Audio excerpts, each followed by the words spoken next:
going to talk a little bit about, I'll just do a recap, because we've talked about the myths. A brand is not solely a logo is going to be part of it. It's not just the identity. It's certainly not the corporate identity manual. They're usually the very antithesis of what I regard as branding. It's not about design. These are all parts of it, so it's not that these are not relevant. It's just that if any one of these or any combination of them is what you do and you think you're branding, you ain't got it. Or at least you haven't got the whole picture. And same with the corporate style guide. You know, I've often been told this is our brand. I've had people wave it at me. This is our brand. This is what it's about. And style guides don't usually talk to the emotional aspect at all. They talk about a mechanical process for ensuring consistency. And that's important, but it's not brand. How to fail? Be very careful with brand extensions. Does everybody know when I talk about what brand extension is? There's only two answers. Yes? No? Okay.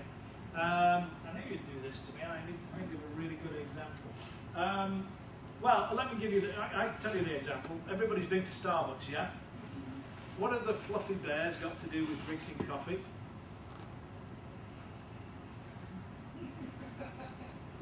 Is that a good brand extension? I mean, I would argue not. You know, they sell more, they take more revenue in fluffy bears than they do in tea sales in Starbucks. I mean, you look at all that stuff that's around in Starbucks, and to me, it's like come back to the core. I think, watch this space, I think Schultz will take them back to that core about coffee.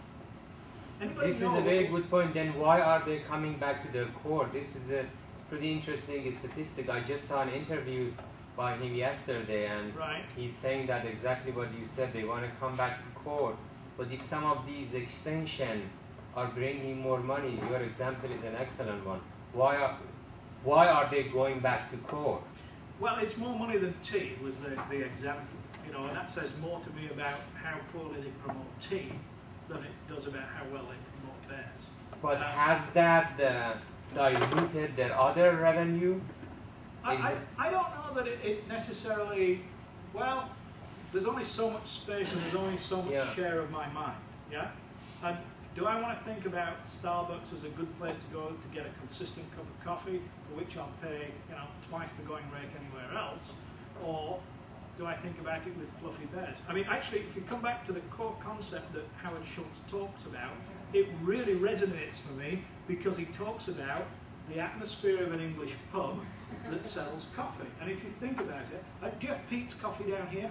Yeah. Okay, compare and contrast. There's one on my blog, yeah? Pete's and Starbucks. Who makes the best coffee? Pete's. I agree with you. I get told off at home for going to Starbucks at all. Pete's is wonderful coffee. Look at the people in Pete's. What do you see about them? They're a lot edgier. They have spiky hair. They have tattoos. They have little earrings. You don't see any of that in Starbucks, yeah? They're slow. Oh, God, but you know, Graham, some of this is, you know, in my MBA class, they do case analysis. Right. They said that, okay, from, let's say, 10 a.m. till noon, there is a lot smaller traffic for coffee. So these MBA graduates sat down, they said, okay, we got to do something to, you know, the store is open and all that. Then they came up with this idea of the sandwiches and all that. And to me, they were clever. They knew that they you know, start, you know, baking things and all that. The smell, the aroma of the coffee go away. But if that was implemented properly, to me, that was a good idea. That see, I buy sandwiches. I buy baked goods. Although Pete's doesn't do sandwiches. Pete's does baked goods. Yeah? But I buy those because there's something that is a natural association with coffee. It will make you come in and buy a coffee at a time of day when you want it. You know, go and look in the afternoon. Nobody's got this afternoon volume right yet. But it would be very interesting to see that if they are coming back to core, if they are going to me right now is a different days that 5 years ago, because as you said it, McDonald's has got the coffee, you know, the Dunkin' Donut has got coffee, everybody else has got coffee and all that. But and this stuff is tough to do. Again, you know, we're talking as though there's a really easy line to see here. There isn't. It's all back to it depends. And this stuff is really, really tough to do. You know what? Anybody know what the big observation about Starbucks is that's missing in their emotional connection? I didn't realise this until somebody pointed it out to me. There is no smell of coffee because they have these fancy processing machines that are very quick, that I love. Yeah. So I've either waited pizza or I can get served quickly in Starbucks, but there's no smell of coffee. Watch this space. I predict that Starbucks will have a coffee smell before too long. But I actually like the Starbucks one a lot. But it's very interesting. Look at those two and compare them, you know, and see. Well, just a couple of topics. So going back to core, I know right now they just launched this, going back to Pike's Place, which is what they originally started brewing, and they're going to start doing that again. And to address the smell, I have heard that by September they're going to go away with all the hot meals, all the hot sandwiches and stuff, because they were overcoming the aroma of coffee. So they've already started doing away with some of those some locations. But I think by September they're going to do away with all the hot and it's going to, it's going to be interesting to see what works and what doesn't, because some of this stuff you just have to try it and see. We're going to talk about some of that. It's really hard. This is not like, you know, writing algorithms where you can prove that it's right or wrong.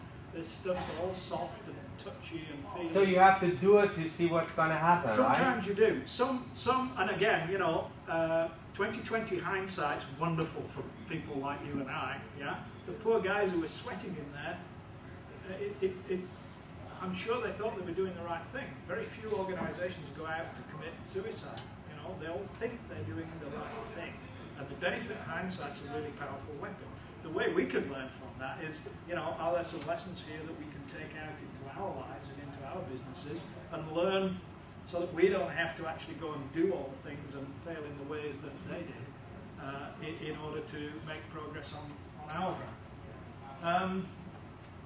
There is no such thing. Now, this is one of the things that is totally and utterly pervasive. You, I hope by now, are getting that it's the only way to do brand is to touch every part of the customer experience, the product, the service, the interaction, everyday execution. And so having a department of brands is, in my mind, very old thinking. Now, I don't know, there are very few organizations that don't have that. So what I'm saying is that I believe our thinking and our understandings evolve, but organizational structures have not. And it's tough to do. It's